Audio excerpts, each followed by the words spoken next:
पवन तनय संकट हरन मंगल मूर्ति रूप, राम लखन सीता सहित हृदय बसे मन भूप।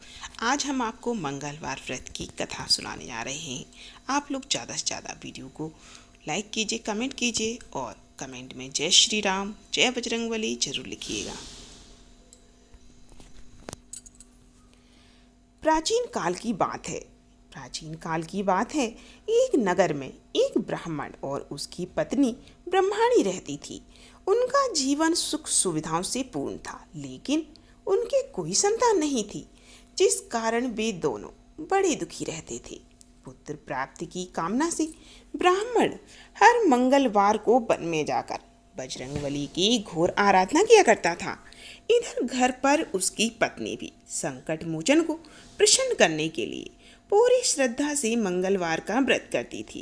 व्रत के अंत में वह शुद्ध भोजन बनाकर सबसे पहले हनुमान जी को भोग लगाती, उसके बाद वह स्वयं ग्रहण करती थी। एक बार की बात है, मंगलवार के दिन ब्रह्माणी किसी कारणवश भोजन नहीं बना पाई और ना ही हनुमान जी को भोग लगा सकी। उसने मन ही मन एक कठिन प्रण ले लिया, हे प्रभु, अब मैं अगले मंगलवार को आपको भोग लगाकर ही अन्न ग्रहण करूंगी। वह भूखी प्यासी 6 दिनों तक पड़ी रही। अगले मंगलवार को भूख और कमजोरी के कारण वह बेहोश हो गई। ब्रह्माणी की यह अटूट निष्ठा और सारी सच्ची भक्ति देखकर हनुमान जी अत्यंत प्रसन्न हुए। उन्होंने साक्षात रूप में प्रकट होकर उसे दर्शन दिए और कहा, हे प्रिय भक्त, मैं तुम्हारी भक्ति से बहुत प्रसन्न हूँ। मैं तुम्हें एक सुंदर और गुणवान पुत्र देता हूँ जो सदा तुम्हारी सेवा करेगा। हनुमान जी ने उसे एक सुंदर बालक उपहार में दे दिया और वे अंतर ध्यान हो गए। ब्रह्माणी ने उस बालक का नाम मंगल रख दिया। कुछ समय बाद जब ब्राह्मण वन से लौटा तो घर में सुंदर बालक को देखकर वह हैरान रह गया। उसने अपनी पत्नी से पूछा, ये बालक किसका है? ब्रह्माणी ने प्रसन्न होकर कहा, स्वामी, यह बालक मंगलवार के व्रत से प्रसन्न होकर स्वयं हनुमान जी ने मुझे दिया है। परंतु ब्राह्मण को अपनी पत्नी की बात पर विश्वास नहीं हुआ था। उसके मन में पाप आ गया था और उसने सोचा कि उसकी पत्नी तो उसे धोखा दे रही है। एक दिन ब्राह्मण कुएं पर स्नान करने जा रहा था तो ब्रह्माणी ने कहा, स्वामी, मंगल को भी अपने साथ ले जाइए, यह आपकी पीठ दबा देगा। ब्राह्मण मंगल को लेकर कुएं पर पहुंच गया। मौका पाकर ब्राह्मण ने दुर्भावनावश बच्चे को कुएं में ढकेल दिया और अकेला वापस घर आ गया। घर पहुंचने पर ब्रह्माणी ने पूछा, स्वामी, मेरा मंगल कहाँ है? इससे पहले कि ब्राह्मण कुछ झूठ बोल पाता, पीछे से मुस्कुराते हुए मंगल दौड़कर आ गया और अपनी माँ के गले लग गया। यह देखकर ब्राह्मण के होश उड़ गए। उसी रात हनुमान जी ने ब्राह्मण को सपने में दर्शन दिए और कहा, हे ब्राह्मण, तू अपनी पत्नी पर संदेह मत कर, वह परम सती है। यह बालक मेरी ही कृपा से तुम्हें प्राप्त हुआ है। ब्राह्मण की आज तो आंखें खुल गई। सुबह उठते ही उसने अपनी पत्नी से क्षमा मांगी और बालक मंगल गले से लगा लिया। उस दिन के बाद से ब्राह्मण दंपति पूरी श्रद्धा से मंगलवार का व्रत रखने लगे। जो भी मंगलवार व्रत की कथा पढ़ता है और सुनता है, हनुमान जी की कृपा से उसके सभी कष्ट, रोग, दोष दूर हो जाते हैं और उसे सुख, संपत्ति और संतान की प्राप्ति होती है। बोलिए जय बजरंगबली। ओम हन हनुमते नमः। ओम हन हनुमते नमः। ओम हन हनुमते नमः। ओम हन हनुमते नमः। ओम हन हनुमते नमः। ओम हन हनुमते नमः। ओम हन हनुमते नमः। ओम हन हनुमते नमः। ओम हन हनुमते नमः।